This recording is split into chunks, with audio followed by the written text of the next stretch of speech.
Okay, now we can talk. I want to finish a series. I've read every single one of her books at this point. Who is Grease? Oh my god. This is a gruesome story. Well, shut up. I don't find that very empowering at all.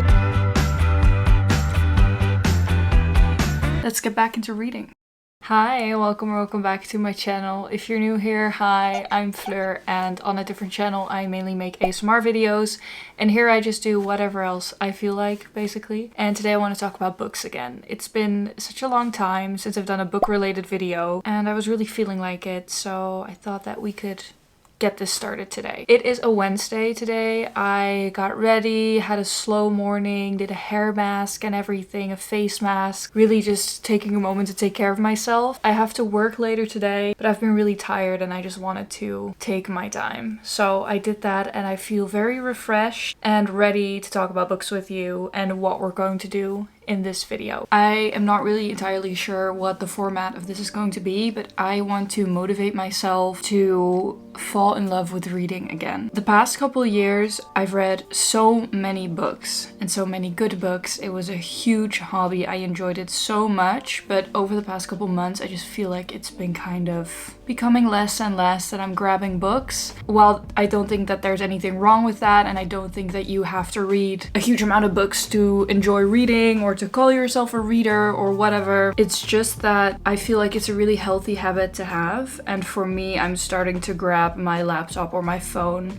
instead of reading where I would usually pick up a book. I feel like it's just, you know, better for my brain, better for my eyes to not brain rot on the internet. So I really want to get back into it. I think the main reason why I've been reading less is because I just had some books back to back that I didn't enjoy, and it's just really unmotivating to read books that low-key suck. So I'm gonna fill you in on what I have been reading and then what I plan on reading.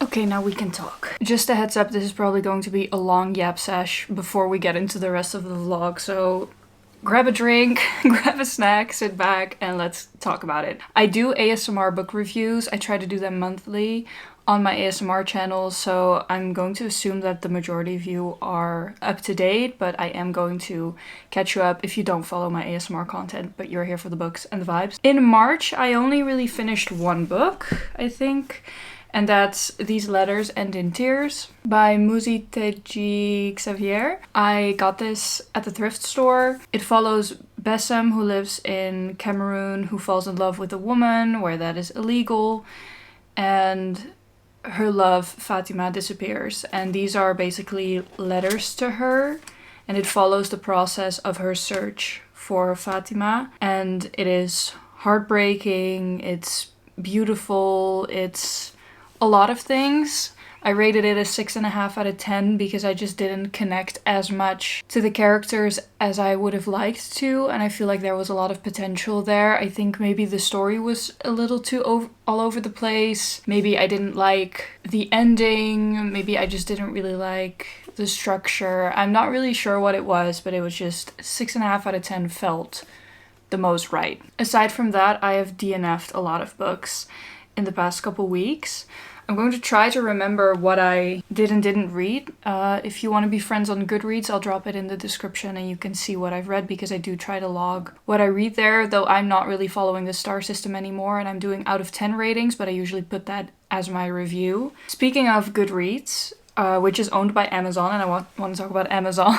I have completely gotten rid of Amazon in my life. So I got rid of my Alexa speaker, I got rid of my Kindle a few months ago, but I did read Out of the Woods by Hannah Bonham Young on there this year that I really liked. I loved Blue Sisters. Blue Sisters was really, really good. Out of the Woods also a 6.5 out of 10-ish. I loved parts of it. There were other parts where I felt like, you know, wasn't for me maybe. It didn't surpass Out on a Limb, that's for sure. But I read those as well, and then I decided to give this one a try because everyone and their mother was talking about it, of course. Intermezzo by Sally Rooney. And I DNF'd this. And I put it on my Vinted, and if I sell it, I'll sell it. If I don't end up selling it, I will keep it on my shelf and maybe I will grab it.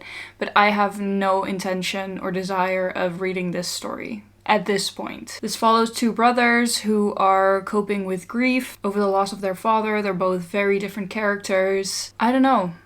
I just don't think I give a... I don't know yet. I love Sally Rooning's writing. But, you know, that can only take you so far, girl. I don't know, but that was a little bit sad because I was excited about the book. Then I started reading a nonfiction called Ikigai. I got this one for Christmas from my brother. I loved the Netflix series The Blue Zones, which is about longevity and health. I love the concept of Ikigai. I just wanted to read the book about it and get more information on it. In case you don't know, Ikigai is a Japanese concept of kind of where your passion, what brings you money, what is needed in the world, what you're good at kind of intersect, which is your ikigai, and that could be like your purpose or your life's mission, whatever gets you out of bed. And I really like this story. It's a nonfiction and I'm always a bit slower with that, so I'm this far through. I think I will finish this in about 2 days. But yeah, that has been fun, but it's not immersive in the way that I want to be immersed in a story right now. Then I started reading The 7 Moons of Maali Almeida by Shenan Karunatalika. I probably butchered that name, I'm really sorry. But this is a gruesome story. This takes place in Colombo. Maali Almeida figures out that he died. He has 7 moons to find out who killed him, to make contact with his loved ones and deliver photo evidence of a really big national scandal in Sri Lanka. And I think it's an incredibly interesting story. It's slow paced. And I mean, this takes place in 7 days, guys. Definitely slow paced. Slow pace is never my preference. I got it at the library, so I'll have it as long as they allow me to, and if it doesn't get reserved, you know. But this isn't a book that I've really been enjoying and loving, and it's not helping me to find my love for reading again. So I might soft DNF this and get back to this, like read a book in between and then get back to this. However, I did already try to do that and I haven't gotten back into this one. We'll just have to see about it. Another one that I don't have here anymore is Moederland by Miluska Meulens. It's a Dutch book about a Dutch TV show host, and it's her life story. She is from Curaçao and she moved to the Netherlands and went back and forth and grew up in a very intense family environment. It was also a beautiful story, but I also rated it like a 6 out of 10. I also DNF'd Babel. I don't know, I've just been reading a lot of things that I'm not really interested in, and I feel like I'm so done force reading myself just because other people say that it's a good book. Truly, there are so many good books out there. I don't feel like you're really missing out on something if you're not reading something, you know what I mean? Trying to not put pressure on myself to read certain books, even if other people try to put pressure on me. Then a book that I really loved, that I read recently and that I could not recommend enough, is All Fours by Miranda July. Oh my god, I adored this. I really didn't think that I would love it as much as I did. This follows a woman who is kind of a celebrity, not super famous, but she's known in LA and she wants to go on a road trip. She decides to go on a road trip from LA to New York. But she takes a detour, things happen there, it changes the trajectory of her life in a way that looks very subtle but really isn't. The book kind of goes from there. So I thought this book would be about a road trip fully, but it's not. And I actually really loved the way that this book ended up being written. I think it's very philosophical at times, it's very absurd, it's crazy, it's modern. I have shed tears and I've laughed out loud and audibly gasped. I don't know. There's just some weird stuff going on in this book and I really love it. It's very sexy, it's very fruity. I would really recommend this if you're looking for a good time, but you also want to use your brain a little and be left thinking about things. Very vague, but that's my thoughts. So that's kind of where I'm currently at with reading. I'm kind of half reading The 7 Moons of Maali Almeida and Ikigai. I want something else. I want a different fiction book. So I'm gonna put this one down. I want a different fiction book to read while I also finish this one. However, there's also a nonfiction that I want to be reading. Maybe this is all very chaotic and unstructured, but that's just what my brain is like right now. But anyway, I want to read The Case Against Sexual Revolution, A New Guide to Sex in the 21st Century by Louise Perry. I've heard a lot of good things about this, and I'm someone who doesn't really enjoy our current dating culture and sex culture, and so I feel like reading about this might be really good for me. Also for my work, I think it's very relevant. I'm a youth worker, so I work a lot with teenagers and stuff, and I feel like there's always something to be said about sex and dating and boundaries and how to be to each other. So I'm really interested in reading that. I'm so excited about it. My brother actually got this because he does the Film Academy, and he had a assignment and he needed the book for a specific point of view, or like, you know, to gain inspiration for something, and he bought the book and now I can borrow it, which is phenomenal. And then I also have 2 library books here, which I don't really know yet if I want to read, but this is Karl Ove Knausgård. I think that's the name. It's a Norwegian author, and this is Autumn. He has 4 books written to his child, I believe it is. Yeah, they are a bundle of letters to his daughter about how robust life can be and how beautiful. So I think that this will be a beautiful read. I'm really interested in this author, so yeah, we'll see. But it's not super high on my list right now. As long as I can borrow it from the library, I will, you know, I'll just keep renewing it. And then I have Beast by Lisa Taddeo. And I have no idea what this story is going to be about, other than that the main character, Joan, has had to deal with a lot of cruelty from men. It's about a revenge act, and that's all I really want to know about it. Reading it in Dutch, reading both of them in Dutch. But yeah, I'm really curious about this story as well. However, for a fiction book, there's one book that I am more excited about than any of these, and I'm going to show you. I had some gift cards for books from Christmas, and I ordered 2 books, and this one is the one I'm most excited about to read as soon as possible. So I think that this is one that I'm going to be reading after Ikigai, and it is Wild Side by Elsie Silver. She is just the best small town cowboy romance author there is. I haven't been in a romance mood for the longest time. I've been reading more literary fiction and stuff. I want to finish the series. I've read every single one of her books at this point. And I just feel like I have to read this one too.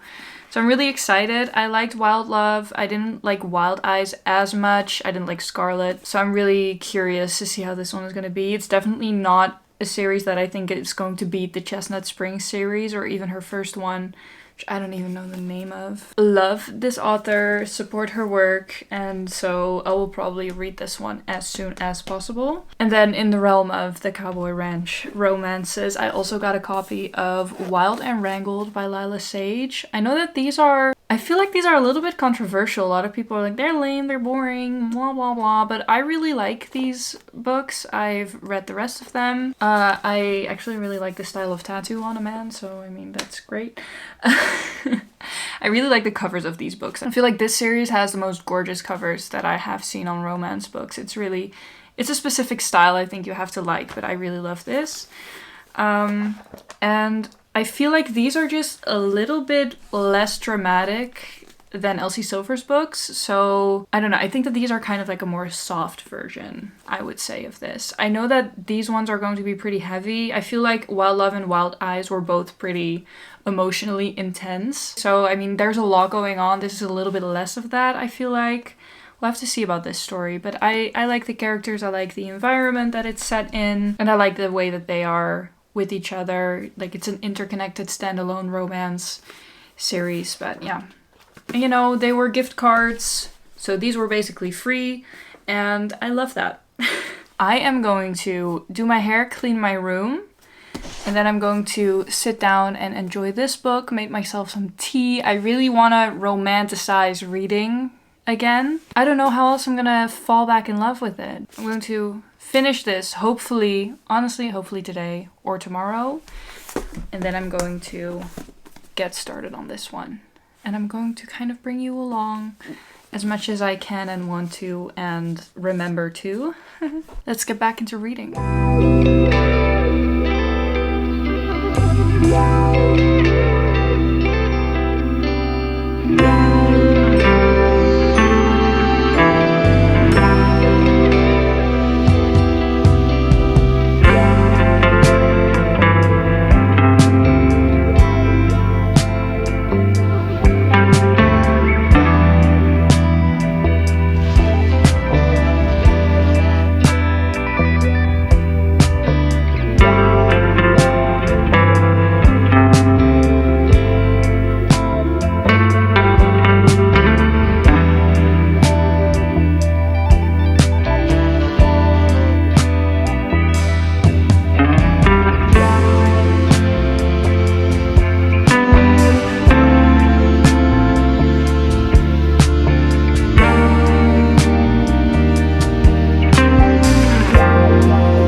Definitely made some progress in ikigai, and it's not new information, but it's so wholesome to read this. Really, I definitely recommend it. There was this part about yoga, which was just really cute that they put it in there, and now it's about tai chi, and it's reminding me of when I was in Paris in October or November. I was walking through Parc de Luxembourg, and it was so sweet because it was just a random morning and there was this empty patch there and there was this older man practicing Tai Chi, and it was just really wholesome, and he was smiling at me. I was like, oh, have a lovely day. I don't know. It just made me think of that. It's a really wholesome book. Okay, it's a little while later and I am currently cutting out a, what's this called? Shipping label. Because I have a package to return. I don't know if I'm going to do that right now. Probably not. I'll probably wait till I have to head to work. I'm working at around 5. It's now 3. Maybe I'll start at 4. I have a pretty flexible job, so I can kind of see what time I want to start. I'll probably go at 4. Then I am going to make sure this is ready, read, and then I will do my errands before I head to work. I kind of feel like I'm coming down with something because I have a very itchy throat and I've been so exhausted all day. I have been all week, but I had my period. Feeling like this directly the week after my period, it feels like I haven't had energy in 2 weeks. That in itself is exhausting, but we live with it, we deal with it. Honestly, I don't know if it's the combination of me being tired and just having a runny nose, or if I'm really coming down with something, you know what I mean? Like, I can't really tell the difference at the moment. But anyway, I have my packages ready to drop off before I head to work, and I made myself a lemon ginger tea with honey because, you know, so that's cozy and comfy. I'm sitting on my bedroom floor, and I am going to start Wild Side, I think, because I'm just not in a non-fiction mood. I don't think that I'm going to annotate this. I usually don't with these books. So what bookmark do I get? I have a couple of options. I'm going to show you them. First, we got this one that my family got me in Switzerland. It's very cute. I didn't spend enough time on this. It's very cute. It has little house, little mountain, little bridge, bit of water, flowers. Then I have this one that my family got me in Norway. I don't know why they're starting to get me bookmarks, but I love it. But if you have your book, looks like this. And that's adorable. I also have just, you know, some annotation tabs. Probably not going to do that. And then I have a couple of bookmarks from my friend Freya ASMR. She sent me these over Christmas. It's very sweet. We've got this one that says Fated Mates, Enemies to Lovers, and Slow Burn. Love that. And then we have, I think this is going to be the one, Wear the Hat, Ride the Cowboy. This is based on Elsie Silver books, and I feel like I should probably do this. I really feel like a book girly again. I'm going to get started on my book. I'm really excited about it.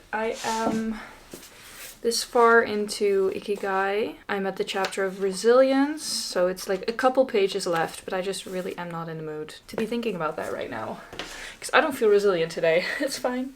It's fine. But I'm going to hang out on my floor and read my book and get started. Do I read the back? I'm gonna read the back. I haven't read the back yet. I only know very vaguely from what people have said on the internet. I try to skip the reviews, but people are like, it's very enemies to lovers. Like, it's enemies. Single dad, blah, blah, blah. Okay. I'd always dreamed of my wedding day, but not like this, not looking into the eyes of the man who betrayed me. Of course. Yeah, okay, I remember who this is about. When my nephew's guardianship is contested, I decide I'll do whatever it takes to keep him in Rosehill, even if it means marrying the enemy. A man who is secretive, broody, and completely infuriating. His work takes him away for weeks on end and brings him back covered in mysterious bruises, ones he won't talk about. In fact, we barely talk at all. Which would be fine, except when he's not talking, he's staring, and the way he looks at me is borderline indecent. Ooh. The tension between us has always been palpable, but living under the same roof is a dangerous temptation. I swore I would never forgive him, but that was before I knew the man behind the mask. The one who's fierce and protective, gentle and patient. The one who shows up for us when we need him the most. He's not at all who I thought he was, and that makes hating my husband so much harder and loving him just a little too easy. Okay. You know, I had that aha moment 20 seconds ago if I know who this is about. Yeah, okay, I remember who this is about. I don't anymore.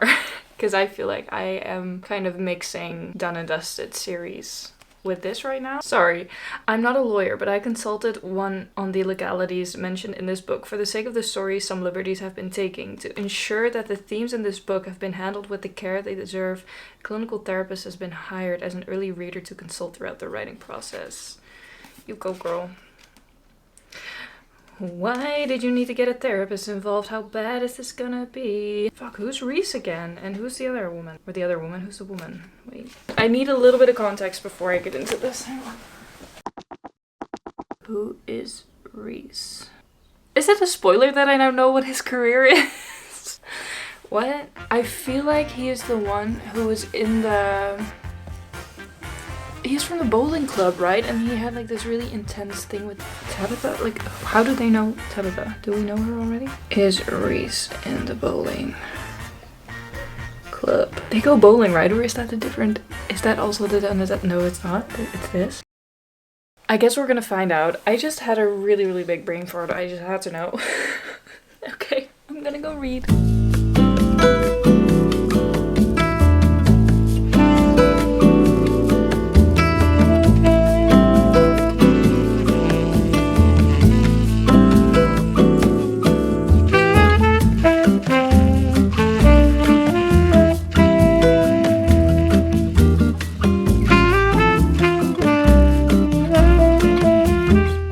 To go because I have to get ready for work. I only got 25 pages in, but I'm pretty positively surprised. Yeah, I'm excited. It's just nice to step back into Elsie's writing. It's very...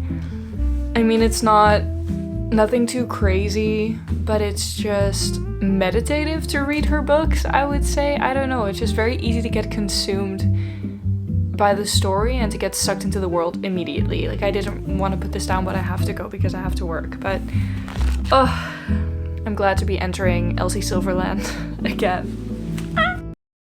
Alright guys, it is 9:15 p.m. I just got home from work, I think 45 minutes ago. I was so exhausted. I really feel like I'm coming down with something, so I just don't feel good. Got myself a heating pad, which I always think is so cozy and comfortable. I got myself some water. I wanted to do tea, but then I'll have to pee all night. I don't want that. And I am going to continue reading Wild Side for a bit before I feel too tired. Tomorrow I have a day off. I might have to do one work thing, but that's okay. Other than that, I don't really have any plans and I don't intend on making them. I really need a day to just do nothing. So I'll probably get to reading a lot more. I want to finish Ikigai tomorrow. And I'm already feeling more excited about reading. Maybe it's also because of the vlogging that helps. I've been watching a lot of book videos. That's always very motivating and inspiring. So I'm gonna journal about my day, probably do my gratitude log, read about Reese, And Tabitha, I think that everyone who has read A Court of Thorns and Roses is like, Reese, oh my god. I don't know. Just my guess. Anyway, that's it for today. I'm gonna continue reading and go to bed, and I will check in with you in the morning. Bye. Goedemorgen.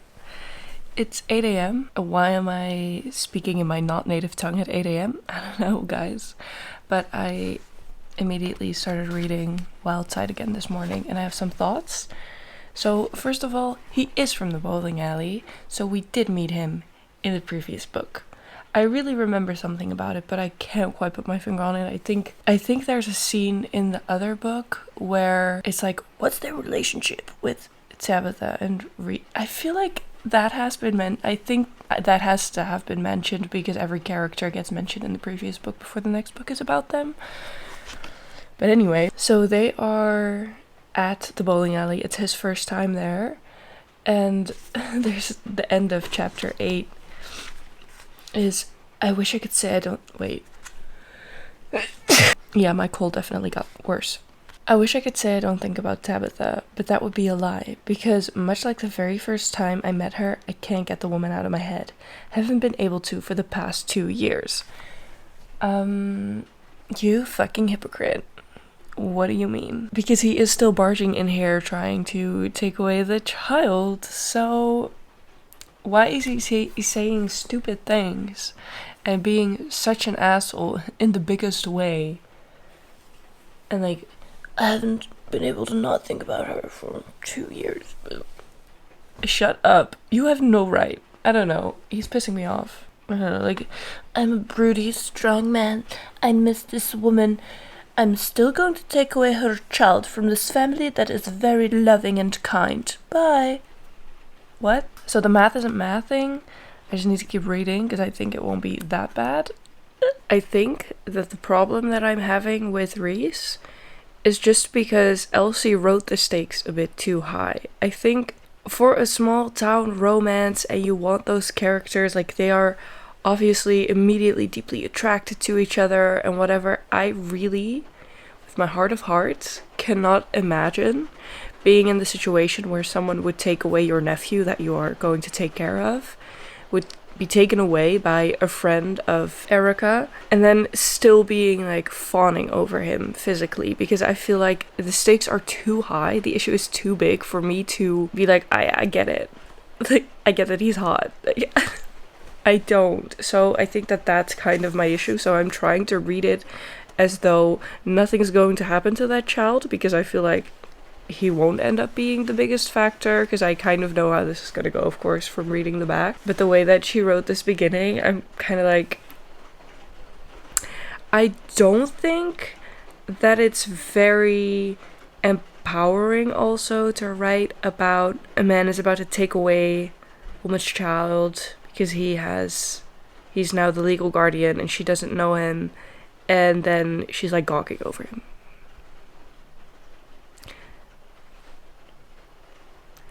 Can we just treat people for their actions and not just because they are hot? Those are my thoughts, but I'm gonna keep on reading because I mean, I know it's not going to be that deep. You could have just not done that, you know? You could have just made the stakes a little bit less high and then we could just enjoy all the tension. But right now I kind of feel like I can't. Okay, I'm at chapter 11. They kind of talked about it.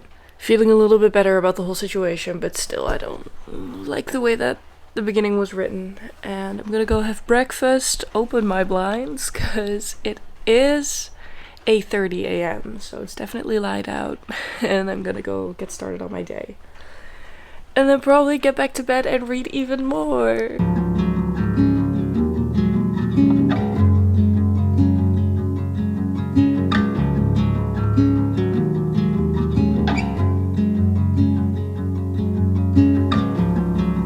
What a shadow on me. Wait until we both cry. So tired of wanting another kind of life. My father would roll, knowing that I'm up for $2 and nothing could ever buy me more.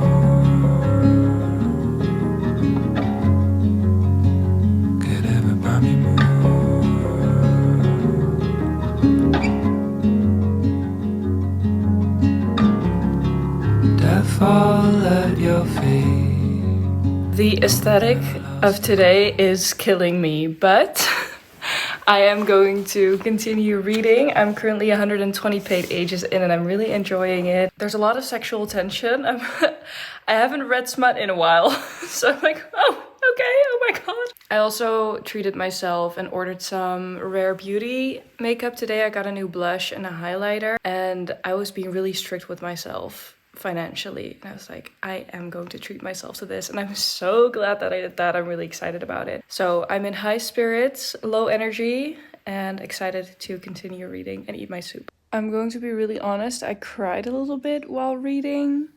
And I don't know if it's because I feel feverish and generally just a little weepy. But every time I read romance, it reminds me of my own heartbreak. I don't really like that.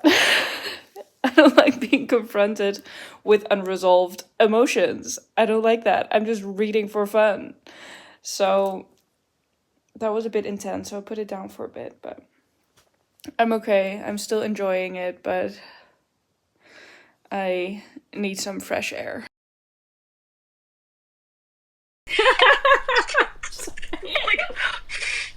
Hi, Flair's vlog! Alright, hi guys. It is 3 days later since I last filmed, and I'm coming at you live from a place in the woods. I decided to go here and to work remote. I'm in the most beautiful place. I have the most gorgeous view. I'm really happy. I feel calm.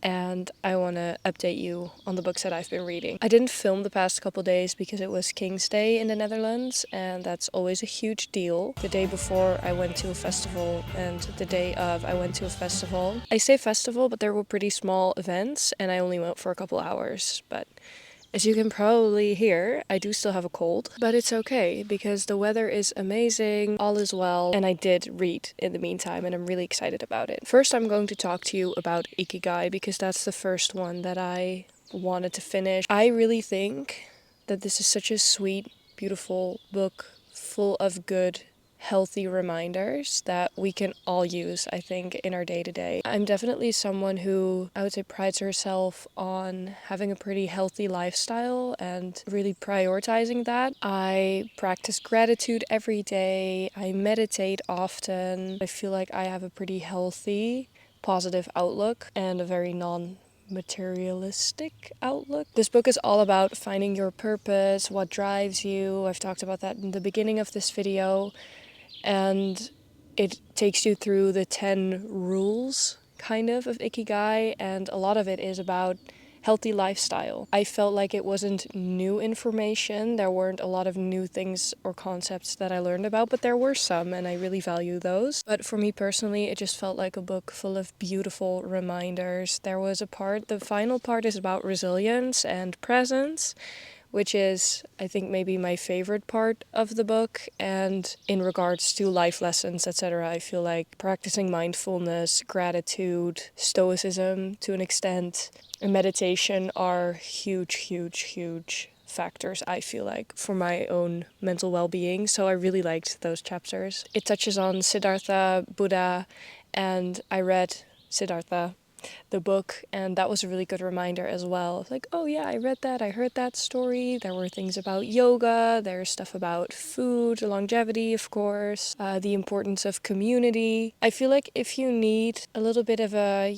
push to refocus on your lifestyle in a not like you need to do this now. You know how self-help books can kind of feel like that sometimes? Like, okay, I have to do all these things right now and blah, blah, blah. I feel like it has a very calm, easy to follow approach. If you've never read a self-help book before, I feel like this is a really good one to still pick up, even if you don't really like them. I think that it's just a very sweet book to pick up and read a couple pages, kind of go through it, find the chapters that speak to you. I definitely see myself opening a couple pages every now and then if I need a reminder, but for me, it felt so comforting to read this because in a world where we drift away further and further from nature, from, our intuitions and our kindness toward each other, our community sense and the importance of it, I feel like I sometimes get a little lonely in my thoughts on that. So reading this felt like really good company. I don't know, I would definitely recommend it. I think I'm rating it a 8 out of 10 because I do feel like the writing style was very simple and it fits the book, but it wasn't like I didn't hang on every word they were saying, you know what I mean? I was kind of like skimming through it. Maybe it was familiar information. I don't know what it was, but that could have bumped it to a 9, I think, if the writing was a little bit more intriguing, if you know what I mean. So now let's talk about Wild Side. I finished this yesterday. So this is the third book, like it really matches the background. This is the third book in the Rose Hill Ranch series by Elsie Silver. If you've made it this far into the video, you already know, so I don't even know why I'm saying this. But I read this in 2 or 3 days and I had a really good time. I think I'm rating it 7 out of 10 because it's just Elsie Silver. And I do really enjoy her stories. It wasn't my favorite one. I definitely cringed at some moments, but I think that that's generally just me and my relationship to romance at the moment. I don't know. Sometimes I kind of zoom out when I'm reading smut and I'm like, I'm sitting in the backyard and my mom is sitting next to me, or I'm on the train. And if I read Tight Little Cunt one more time, I am going to vomit. So overall, I get what people are saying about how it's definitely more intense. I always feel like, and I don't know if that's just me disconnecting or whatever, but I always feel like if there's heaviness in romances, it doesn't hit me as much. It will always kind of feel pretty light for me personally. That might also be because I'm not reading in my native language, so like the words might just hit different. I don't know what it is. I did kind of start tearing up. This book is a lot about grief because the main character, Tabitha, loses her sister and her going through that grieving. I don't know, there were some moments that really touched me. In other moments I felt like there wasn't enough focus on that because it is a huge part of the book, but then in the middle it kind of feels like it disappears a little. I would have loved to see more of Reese and Milo, the child, and their relationship. It was a lot about Reese working, and that just didn't interest me as much. I don't care about wrestling, but that's fine. But overall, I did enjoy this more than I thought I would. So, yeah. I don't really feel like I have a lot to say about it right now. Just kidding, I do have something to say about it. I'm actually going to stand up because I am frustrated about this part and I have been sitting too much, so my legs are kind of numb.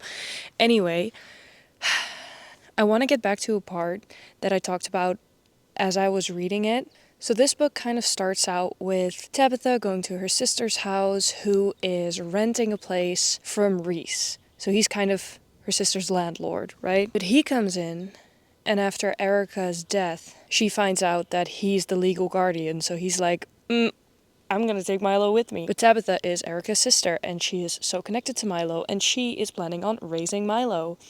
And then he swoops in, and he's like, well, I am the legal guardian, so. And it really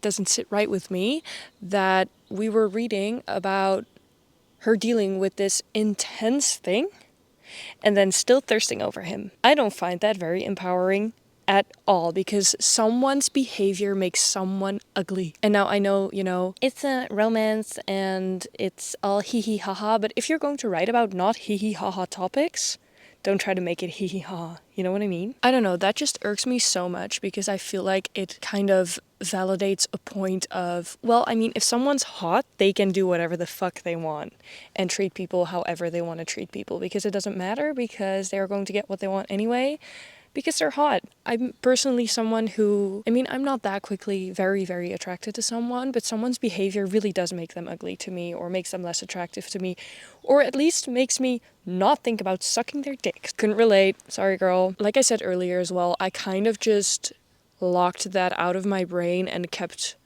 just reading it as if nothing bad would happen to Milo, because I knew that it wouldn't, because it is Elsie Silver. But I just feel like, girl, there might just be a limit. There might be. I feel like she just could have done a little bit better. I was like, Tabitha, what the fuck, girl? If she was my friend, I would have grabbed her by the shoulders. I would have put her head in ice water. Like, have a think about these thoughts that you're having. There's no such thing as bad thoughts. Well, maybe there are. Maybe there are. I don't know.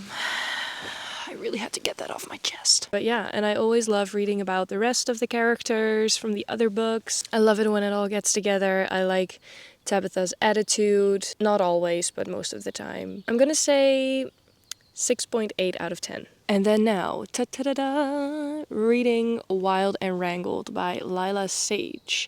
It's the fourth and final book in the Done and Dusted series. It takes place in a small town called Meadowlark. Interconnected standalone romances, blah blah blah. Because it's the last one in the series, I don't feel like I have a lot to say about it, but what I will say is that this is following characters that have been around since the beginning of the series, and so there's already background story, and I love that when you already know things about characters and their dynamic, so it feels a little bit more weighted, just a little bit more well-rounded, I guess.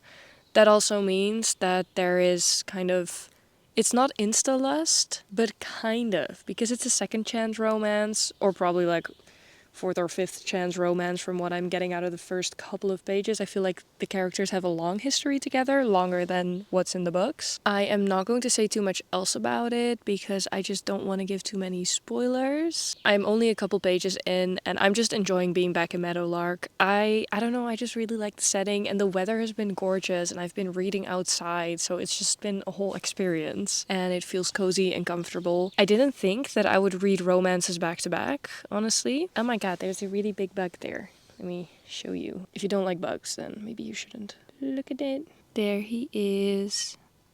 What's up, little guy? Or girl. I'm gonna say it's a girl. Anyway, but yeah, for some reason, I'm just in that mood. Like I said during reading, it does remind me a lot of my own heartbreak situations and how I have not been treated that well by men. And it makes me cringe sometimes, but I feel like it's just, I don't know, this is just escapism for me, really, to read romances. It's easy to get sucked into a page. I can imagine that this is how people feel most of the time when they read fantasy. I haven't had that experience with fantasy outside of the Cruel Prince series, so I am looking into maybe a fantasy that I would like, because I just want the escapism. I want to be going through my day and think about the characters, like how are they doing right now, as if they are alive. I want to lay down in bed and open that world again and just, I don't know, hang out with characters that I started caring about. That's where I feel really in love with reading, if that happens. But yeah, so that's what I've been reading. I'm going to continue reading Wild and Wrangled. I am going to stop this video here just because I want to see how you guys like it. I feel like it's already a pretty long video, and I will continue my falling in love with reading journey. I definitely think that I am feeling the spark again, which I'm really excited about because it was gone for quite a while. I was still reading. I've read some, good books, but I haven't felt like I love reading. You know what I mean? I don't know how else to describe it. I don't know. But things like lighting a candle, crawling into bed after a shower, and reading instead of scrolling on my phone, or going out in nature and grabbing my book and laying on a blanket, those are all things that make me love reading again. So I am going to make it a point to keep bringing my books when I go somewhere, DNF when I want to, just keep at it. I don't know. If you made it this far into the video, comment a tree emoji. Let me know what you're reading, what you would recommend, and what your thoughts were on the video, because I would love to hear. And I will gladly see you in my next video. And don't forget to subscribe. I see you. Thank you. All right. I'm going to get rid of the bugs that are on my camera right now and enjoy the vibes. All right. See you soon. Here's a forehead kiss. Bye. So then he said, just fucking let me take care of you. Where is it? Cute, right?